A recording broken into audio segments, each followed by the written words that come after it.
과거 군 복무 중 특혜 입원 의혹을 받고 있는 민주당 이재명 대선 후보의 장남 이야기를 좀 해보겠습니다. 앞서 국민의힘 측이 장남 이 씨의 입원을 명하는 인사명령 기록이 없다며 특혜 의혹을 제기했었죠. 바로 그때 이재명 후보 측은 인사명령서를 공개하겠다라고 밝혔는데요.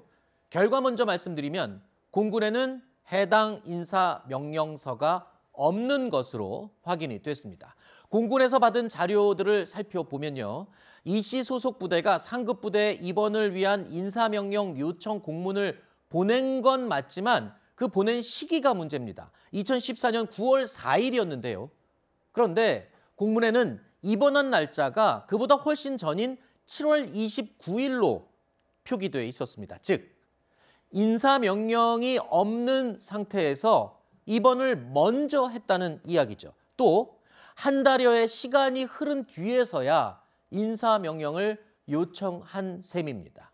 자, 도대체 어떻게 된 일일까요? 자, 그런데요.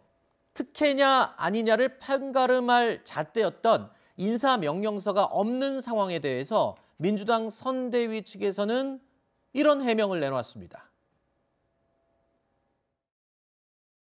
군 당국의 확인 결과 이 씨는 정상 절차에 의해서 국군 수도병원에 입원했고 공군 교육사령부 인사 담당자의 실수로 인사명령이 누락됐다고 밝혔습니다. 국민의힘의 공작이 또 실패한 것입니다. 국민의힘은 제대로 사과하시기 바랍니다.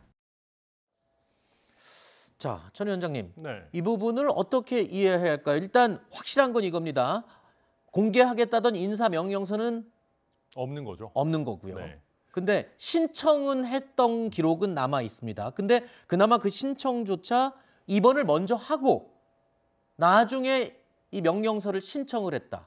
이런 거잖아요. 한 달이나 지난 뒤에. 그렇죠. 그 말대로라고 하면 마치 선조치 후보고를 했다라는 것 같이 네. 이해가 되는데요.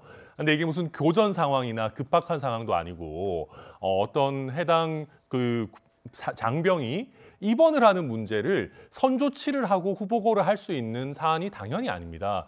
특히 우리가 병력 관리가 얼마나 중요한지는 군대 다녀오신 분들이라면 다 이해를 하실 텐데요. 지금 이재명 후보의 아들이 원래 자대에 배치가 되어 있다가 자대에서 떠나서 입원을 하게 되면 병력 통제 책임이 병원으로 바뀌게 됩니다. 당연히 그 지휘 체계도 병원에 소속이 되게 되는 것이죠. 그렇다면 이런 그 소속의 변경이 있기 위해서는 이 소속의 변경을 명하는 공문이 먼저 있어야지만 병력 이동이 가능한 것이 군대를 다녀온 많은 분들의 상식일 겁니다. 그런데 이 당연한 상식이 하필이면 당시 성남시장이던 이재명 후보의 아들에 대해서만 지켜지지 않았고, 또 한 가지 굉장히 놀라운 것은 입원 기간 이후에 사후적으로 신청을 했음에도 불구하고 상급 부대에서 이를 허가해주지 않았다라는 것인데요.